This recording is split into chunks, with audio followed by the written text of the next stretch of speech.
Good afternoon, everyone. Thank you for joining us today for our webinar on our enhanced site remediation services application that we'll be launching in September. My name is Nicole Montgomery, and I am the Senior Site Information Officer with the Site Remediation Program. Oh, I should just note that we will be recording today's session. So if you can please keep your mics off until we open for questions at the end, it would be appreciated. Thank you.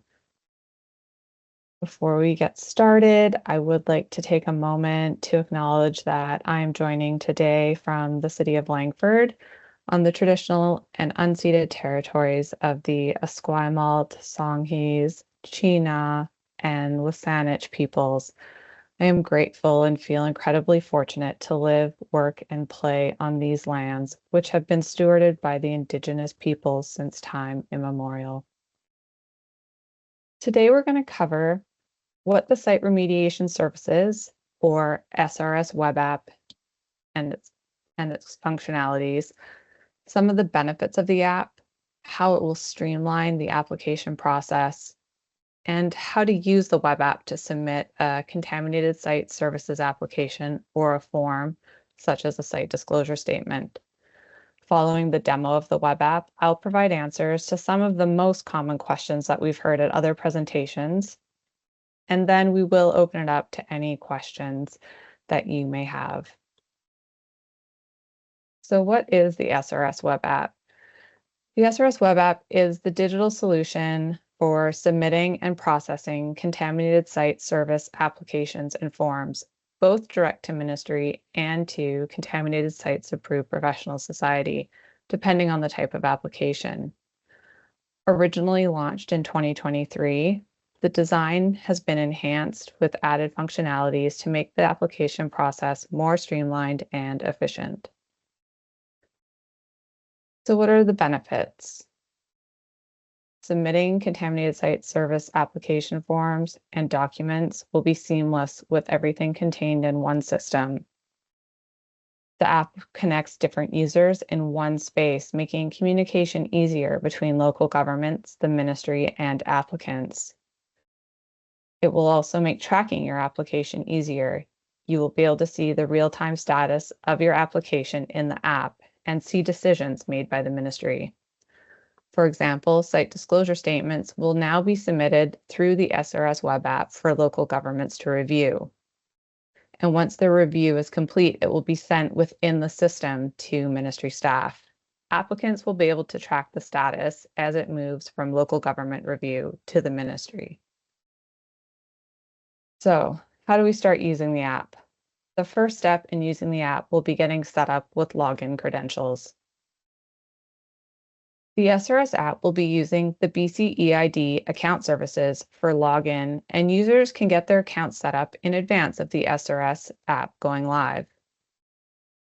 You will register for a business BCEID if you are part of an organization or business, or if you are self-employed and the sole proprietor of a business. You will register for a basic BCEID if you are a site owner and not operating a business. There's no advantage to having one or the other. The type of BCEID you choose will depend on your situation. For more information on the types of BCEID, how to set up and manage your account, and how to get help desk support can be found at www.bceid.ca. We've provided the link in the chat. If you register for a business BCEID, you can only register an organization or business once. The registrant becomes the business account manager, or BAM. Many of you may find that your business already has a BCEID, in which case the existing BAM can create user accounts for team members. The BAM can also delete any user who leaves the organization. A BCEID account is recommended, but if you or your clients can't register for one, you may log in using your BC Services card. For business accounts, BCEID BCEID provides a business BCEID profile and account management guide. And if you or your organization have questions about managing your BCEID account, we recommend you refer to their website for guidance or contact their help desk. BCEID is your best resource for making decisions on what BCEID option to register for and to answer any questions about the account. We'll provide a link to the guide in the chat. Once you've got your BCEID set up, you will be able to go to epp.gov.bc.ca to access the SRS Web App. You'll go to select Login to my account and then select your login method from the drop-down menu. From there, you can enter your BCEID and access the SRS Web App. This will be launched on September 16th to access the features that I'm going to demo today. So today I'm going to walk through the process for submitting a contaminated site services application, and then the process for submitting a site disclosure statement. We will show you how to upload documents such as reports and the application's dashboard for monitoring status. So this is what you will see when you first go to access the SRS Web App. You'll select Login to my account, select your BCEID,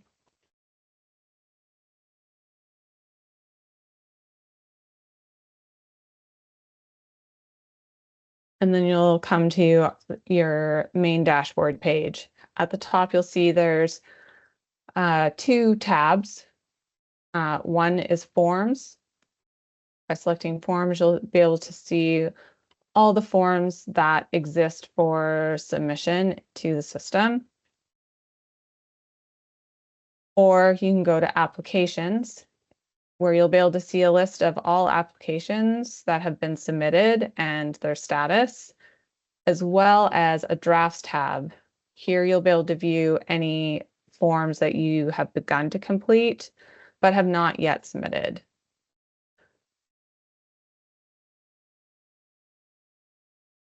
So we're going to start today by filling out a contaminated site services application package. You're going to find that in our list of forms, select Submit New, and you'll come to what will look very familiar as our current CSS AF if you currently submit applications. You will complete with your applicant information. For purposes of this, we're going to say that no, it's not exempt. You'll find that for many of these, there's rollouts. So if you selected billing contact is different, you'll get a drop down and an opportunity to provide an alternative billing contact. For the purposes of today's demo, I'm just going to say same as applicant. The next two sections are similar. If you select same, you'll move on. If you select different, you'll have an opportunity to provide different information for the property owner, as well as if you have an AP or a QP, you can list them. You'll also have the option to add multiple professionals as needed by selecting Add Another. When you get to Section 5, Application Information, this is where you're going to select your service requested. I think it is helpful. We have built in all the drop-down menus, so you're just going to select from the services available. Today, we're going to look at reports. And then it drops down a second menu. So we're going to say, today, we're going to select a monitoring report. And we're going to say it's a monitoring report as a requirement of a CFC. Today's, we're going to demo a direct to ministry application, but note that the system will be used for submission of applications through to CSAP as well. CSAP will be able to access your application packages from the SRS Web App, and when they're completed, it will then get referred through to ministry staff, all within the app.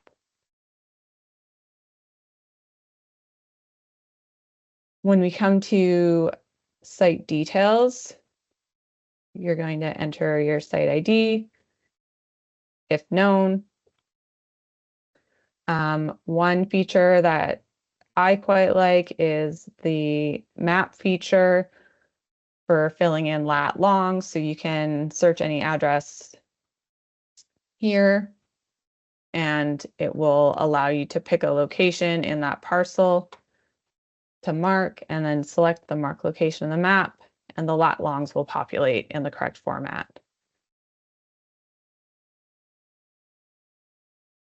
This is a legally titled parcel. You'll then provide the address,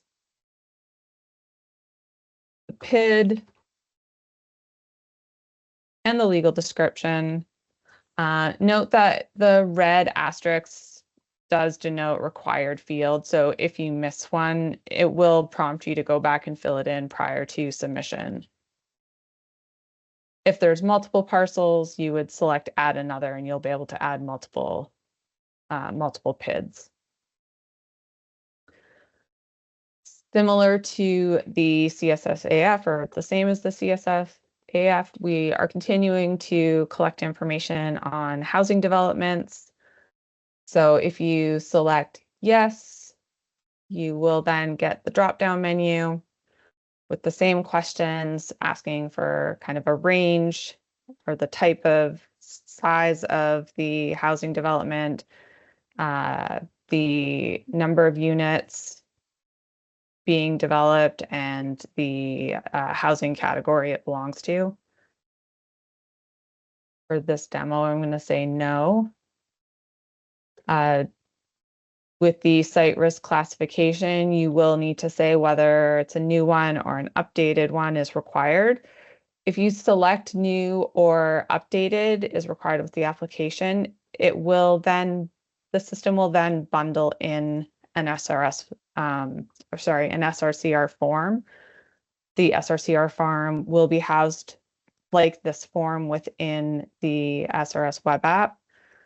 So it will create an opportunity to then complete that form and attach it to this form. For this demo, we're just going to say that it's exempt because it's been submitted within the past 5 years. And you're going to select the site risk classification at the time. Once you've completed the form, simply complete the declaration, sign, select the date, and you can then submit the form.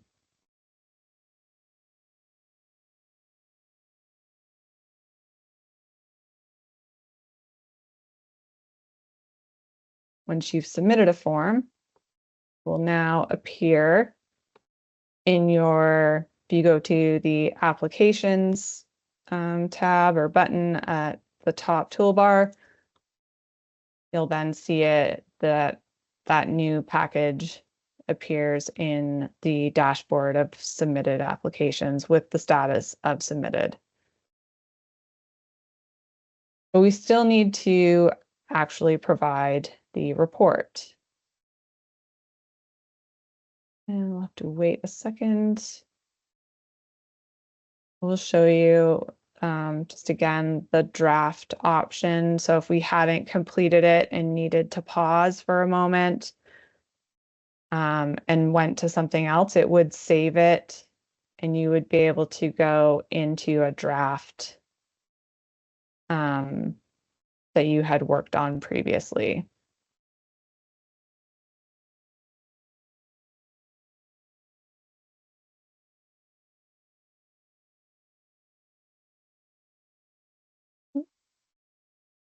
Okay, so once you've submitted a form, if there's any documents to be uploaded or provided with that application, you'll now upload it via a link in an email to BC Box. So when you submit the form, the system will send an email. You'll select Upload Documents, and it will take you to BC Box. You're going to go to, one note. Your application ID is 1115. When you go to BC Box and you go to My Buckets, it will have a bucket for documents for every application. Here's the one for our new contaminated sites services application. So now we're in application 1115. We want to upload a document. And you simply drag and drop.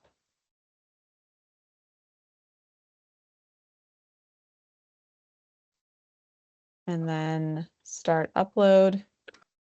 It now says complete. If you had additional documents, you can continue to drag and drop them until you've provided all the required documents. So when you close that, you can see there will be a list of all the documents that have been uploaded in the bucket for application 1115.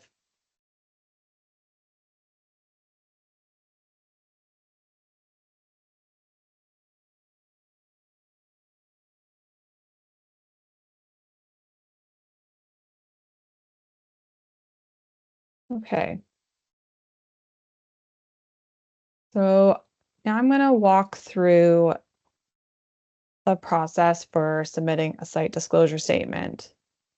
There have been some updates to the process in that rather than submitting the SDS to the local government or approving authority directly, it will now be submitted via the SRS Web App, and local governments will review and complete their review within the system. So you're going to find Site Disclosure Statement in the list of forms, select Submit New,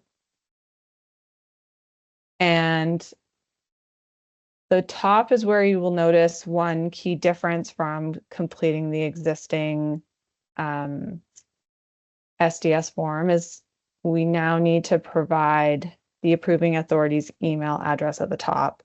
This will be an email address associated with the local government's BCE ID for accessing the web app, and local governments will be providing that information.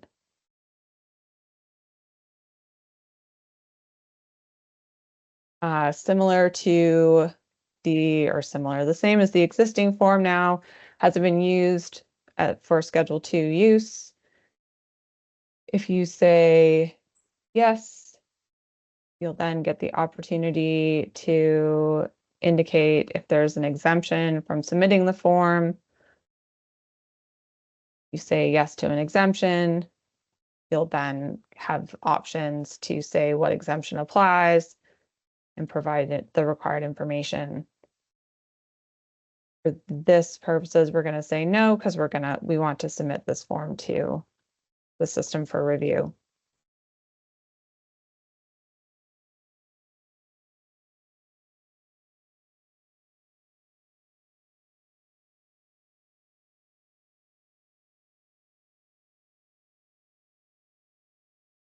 The rest of this form should look very familiar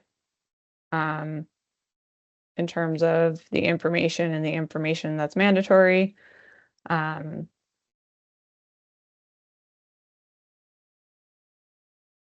can include if it's an authorized agent for an owner or operator completing the form. You can specify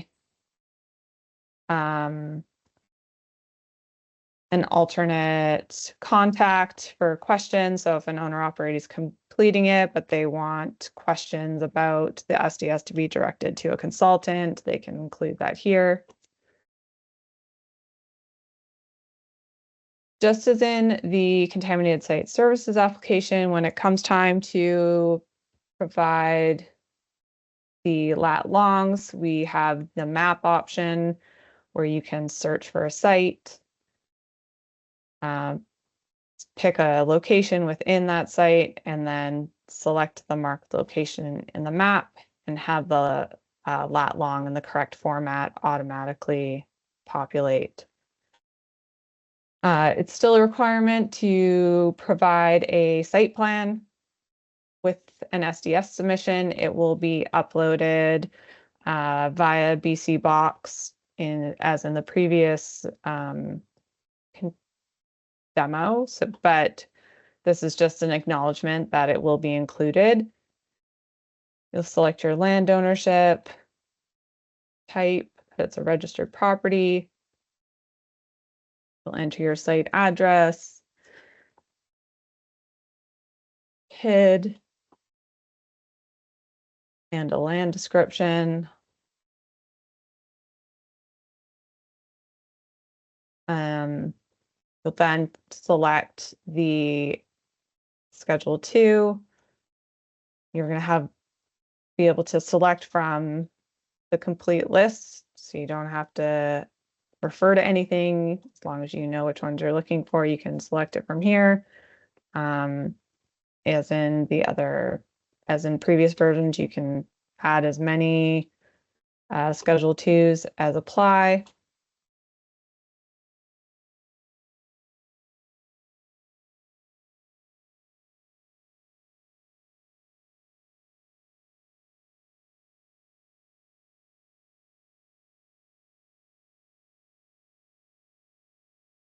When it comes to the declaration section, this is important to submit or select correctly to ensure that it gets referred to the correct place.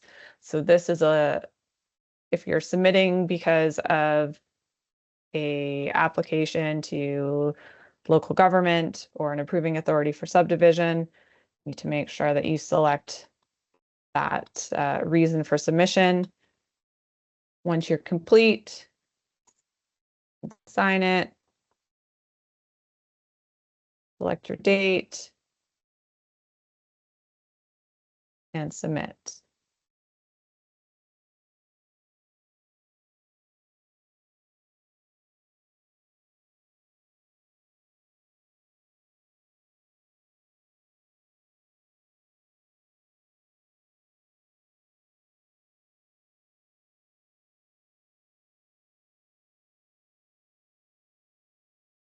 Okay, so just as in the contaminated site services application package submission, you can now see that the site disclosure statement has been submitted, but the status is awaiting municipality review. This is application ID 1118. You will receive an email with the link to BC Box to upload the site plan, but you will also receive an email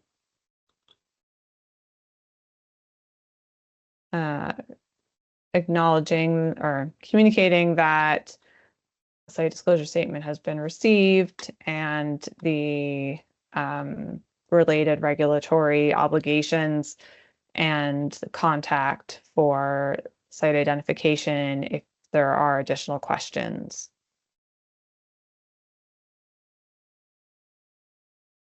At the same time, the municipality will now, with the associated email, will receive notification that there's a new task for them to complete to review the site disclosure statement. And I'm going to show that just so you can understand sort of the flow through the system and how different tasks are going to appear in different user groups or user types dashboards.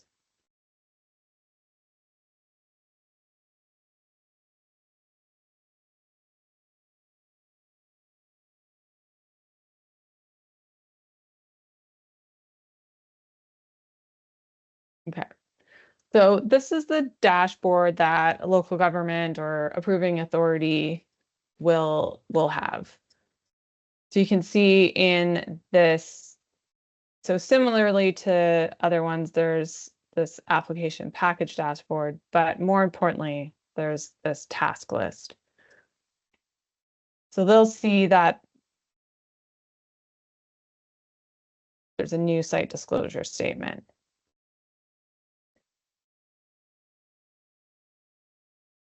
They will claim the task,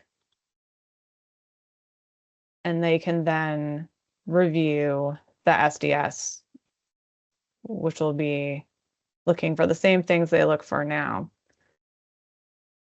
But one of the key changes is now if they find an issue, they will, or require amendments, that will all get communicated and tracked through the SRS Web App. So let's say they note that the PID is incorrect. At the top, they can select notes,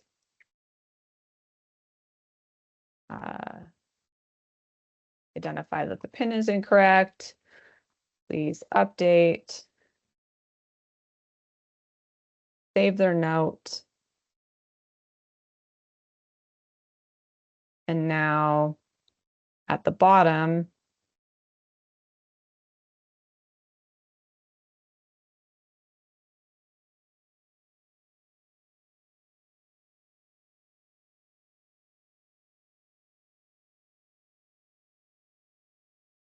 instead of submit to ministry, they're going to select needs more info.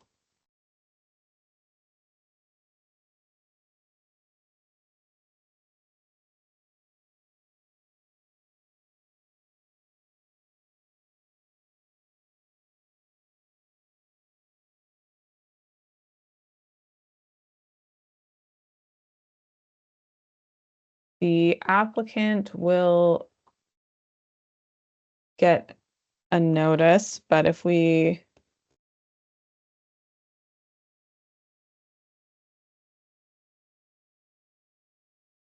go back to our applicant dashboard and go to applications, we can now see that our app 1118 submission has an updated status. It now says additional information requested, and rather than only having the option to view, you now have an action to edit. So we're going to go in, we'll see the note at the top from the approving authority identifying that we have an incorrect PID and we need to update it. You can go down, correct our PID,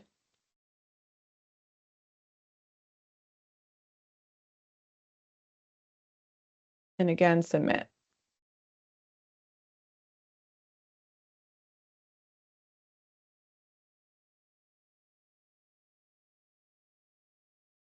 When we go back, we can see that our status is now updated. It's returned to awaiting municipal review.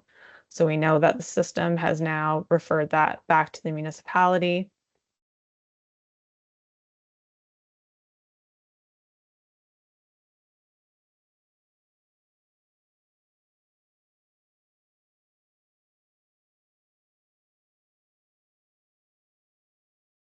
And the municipality has received a notice that they have a task to complete again in relation to app 1118.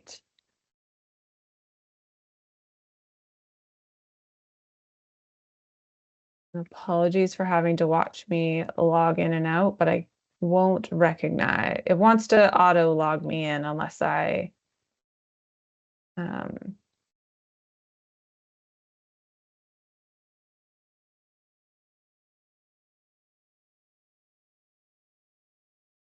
it only will recognize one profile at a time.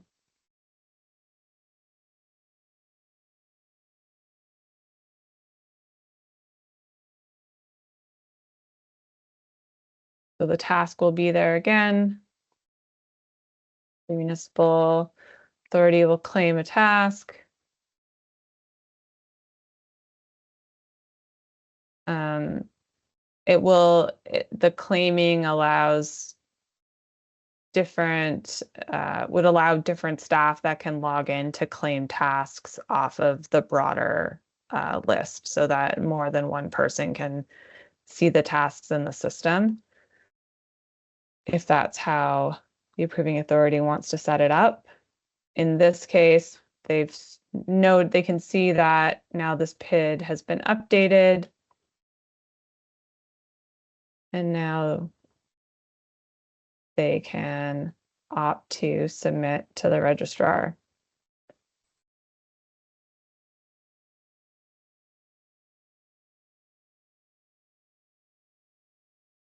And then just one more time, I'll let you see that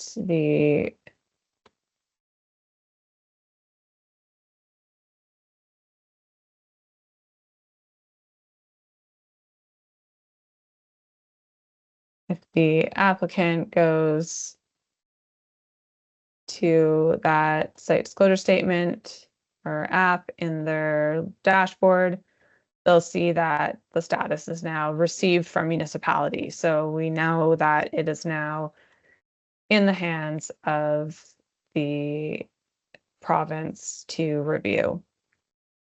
We'll note if some of these, if you're uncertain what the statuses mean, we will be providing a full list of statuses with definitions on the web page prior to launching in September.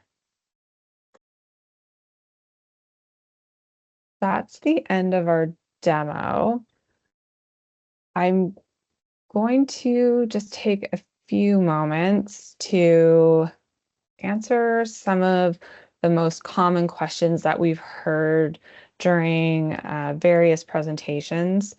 And then after that, we will open it up to any other questions that may come from you. Next slide.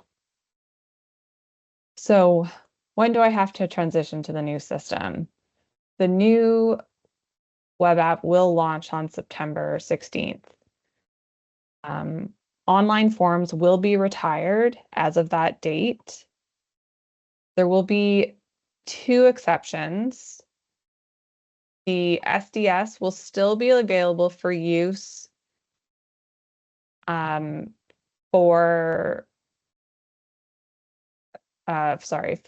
any requirements where it's not being sent for ministry review.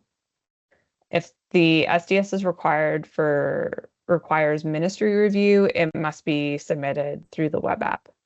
The other exception will be soil relocation forms. Those will continue to be submitted through the existing processes. There's no change to the soil relocation forms. We will not be accepting any forms or applications via email or upload to BC Box. As of September 16th, any form that is available on the web app will need to be submitted via the web app. Next slide. Can I collaborate on forms? Any form that's being worked on is automatically saved as a draft, so it ensures that progress is not lost. Users within the same organization can log into their organization's BCEID and view all draft forms that have been created. The app won't allow for simultaneous editing, but if employee A completes one section of a form and the draft is saved, employee B will then be able to go in and complete a different section. There will be workflows there are workflows for those forms that require a site owner signature. Once a consultant has completed the form, the system does have a flow that has that form sent to the owner to complete the required owner's signature sections. It will require the owners to have a BCE ID or login account. But those are the key allowances for collaboration. Next slide. How do I find information about a site? So right now there are 2 ways to get information about a site. You can use BC registries and online services to search for sites and obtain site details reports. Or you can submit a site information request form to the ministry. After the app is launched on September 16th, BC registries will continue to be a portal for searching and obtaining site details reports, but the site information request forms will now be submitted via the SRS Web App. We are working on a new site registry for future releases that will be integrated with the SRS Web App, and that will include improved user interfaces and search features, and will allow better service delivery, but that is not planned. That's not in this current update or release. Next slide, please. Can I download applications for my files? Yes, you can download forms for your records. To do this, and I realize I missed this in the demo, when you view a form at the top, you will see that there is an export PDF button in the top right corner of the form. So you can select that and export a PDF to keep for your files. Next slide, please. How do I check the status of my application? So within your dashboard, you'll be able to see any applications that have been submitted to the ministry, and it will have the real-time status of that application and who the review is with. Next slide. Oh. Finally, resources. Our SRS webpage will include short videos and step-by-step instructions on how to submit applications and forms in the web app.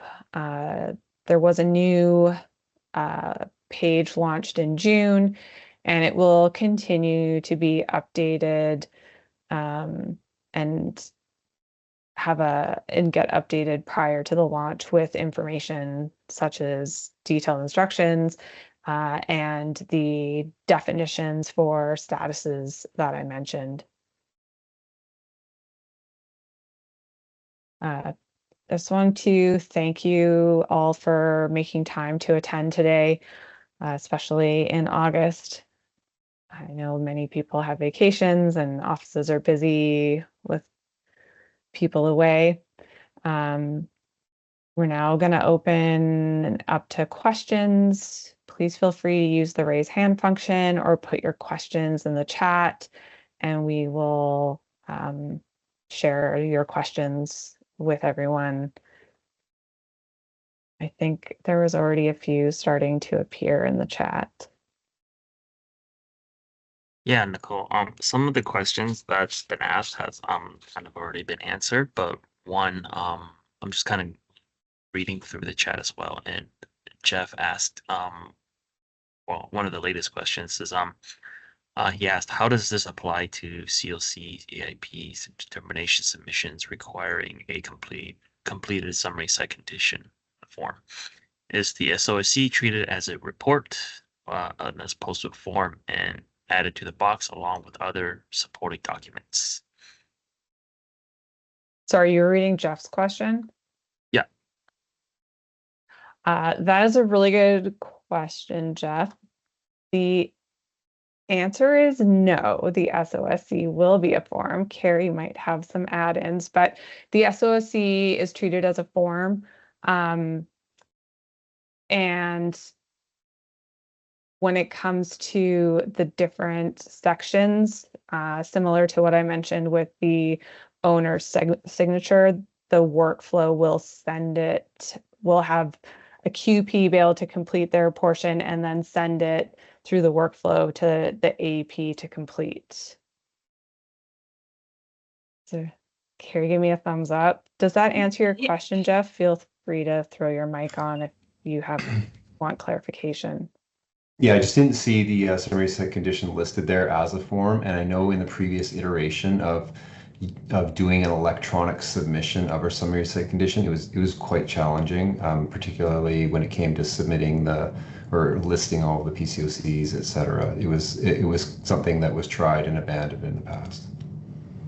Yeah, we worked on that, Jeff. I'm not going to say it's going to be perfect yet till we try it out for a while, but we've worked on the improvements to the summary site condition form in the app, and those workflows going to people outside of your organization for the purposes of, like Nicole said earlier, some for site owners and then some for APs for the sections that they need to fill out. If they're not part of your organization, it can still go to them as well to do their part. And we'll just have to test and see if some of these issues that we were seeing before are still coming up. But I think we're in a much better place. So it's still a form. It's a form still, not a attachment.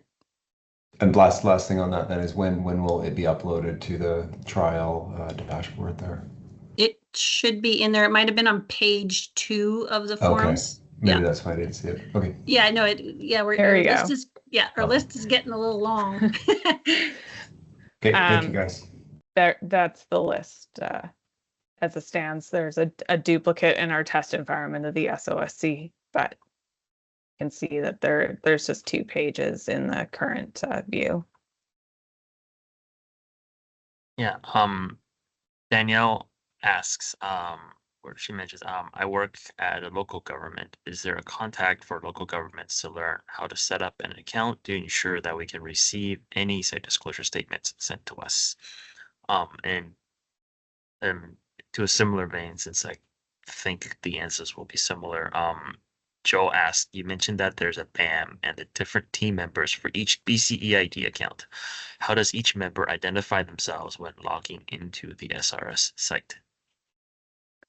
Let's tackle Danielle's first. So Danielle, we did do a number of sessions for local government last week, 2 weeks ago. It would still be a BCEID. I don't know if your local government may already have one, but BCEID is resources are really the best place to get those questions answered. And if you're interested too, there'll be another municipality session at the very beginning of September if you wanted to attend. And I guess just one other note, if you go to the BCEID website and because you're not sure if your organization has an account, you can search for organizations, I believe. And Joe's question, BAM with different team members. So each person would have a BCEID login. Think of like the business BCEID as like a box, and within the box, the BAM controls who's in the box, and then each ID user has a profile within that broader business account. But for more details on how that might look for your organization, I would again direct you to go to the BCEID webpage and check those resources. You can choose. No, the profile is attached to your ID. The question was, you can choose the profile when logging into the SRS. The profile is established by the BAM when they set it up. Sorry, I guess my question isn't that clear. So are there multiple team members that can be created under the account, right? Yes. So as you log into SRS, can each member log in themselves, or do they have to log in as a general account? Each member holder? can log in themselves. And they'll be provided with a different BCE ID, like account number, or? No, so BCE ID would create the login. So For each member, okay. For each member. Okay. But okay. In the case of a business account, the BAM would create. So the BAM would create a different login for each team member under their broader business profile. Okay. Understood. Okay. Thank you. You're welcome. And that will be the only way to collaborate, right? If I have a personal BCID, I can't collaborate with a team member. I have to be under the same business umbrella profile. In order to see like a draft application, like a draft form to collaborate on the same form, you would need to be under that business BCE ID account. Yeah, and you also have to have it set up that you can share information. The BCE ID folks can do that for you.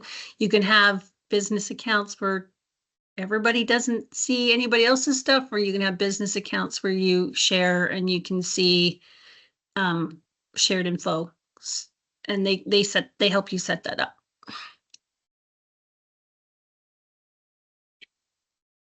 Okay, just kind of going back through the chat a bit. This was touched on, but I just wanted to see if I wasn't sure if this was mentioned before the question or after, but Paul asks, some municipalities, for example, Vancouver, are asking residential DPs and BP applicants for sites that have always been residential homes to submit SDS forms. Since those SDSs won't be forwarded to the ministry, do we need to use the SRS app for that submission to the city, or is that up to the municipality to decide? So we require any SDS that would need to be referred to us to go through the SRS Web App. So if it's an SDS and there's a Schedule 2 and no exemptions, it would need to go through the web app. If municipalities are wanting to collect it for information, those would be one of the options where you could use the SDS that will still be the form that will still be available online to submit to the municipality for their records, because the ministry, don't look at those. Okay, thanks. I figured that's what would be the case. Just wanted to double check. Yeah, it's a good question. Thank you. Joe has another question. He asks, will the in-stream applications prior to the launch remain offline, or will they be somehow moved into the SRS portal? Maybe I can Carrie. answer that one. I was going to say, Carrie looks like she's going to jump in. Yeah, so anything submitted within the web app will be in the web app. Anything prior to the September 16th or ones that have been started not being in the web app won't be transferred over. So the documents and things will be there. There'll still be records. They don't disappear. The information's been transferred over, but it won't be it won't look the same. They're all documents as opposed to the special form section. Those past forms will stay as documents and be searchable and still part of your application. They just won't be converted into the forms flow format that we have going forward with the app.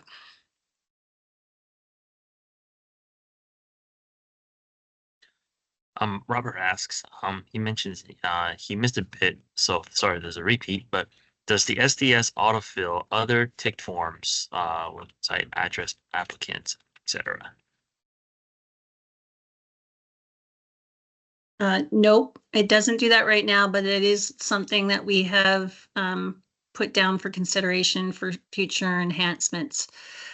So right now, if you have multiple forms, you're going to need to fill each one out. But as I think you noticed when Nicole was doing it, some information will autofill a bit within the form, but it doesn't transfer over automatically into other forms.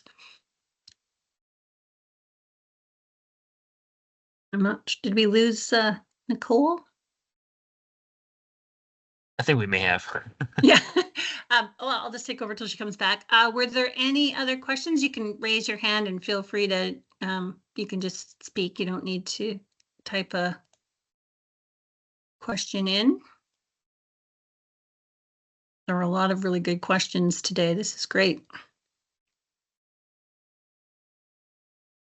Also, just a reminder that there'll be stuff on the website, training materials to be able to help everyone with their tasks. So there's special training materials for municipalities, for applicants, and the different roles there, and along with some enhanced updates to our website in general, just about our processes.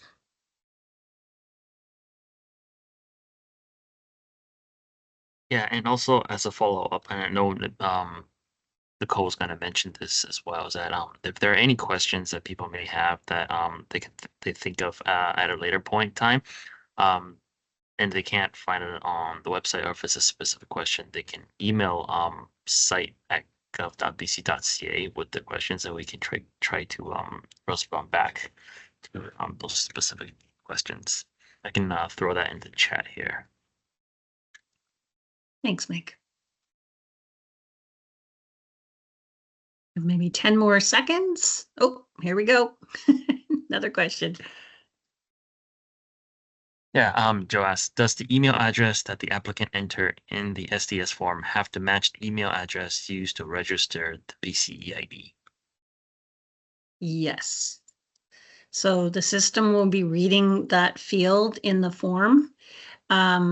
And so anytime it has to go to somebody else, you have to make sure that the email address provided in the form matches up to the email address used for the BCEID. Otherwise, it'll kind of just go into computer land and you won't be able to make a connection between the two.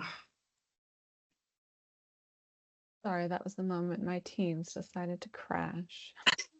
Well, we just kept going, so Perfect. we'll give it back to you, though.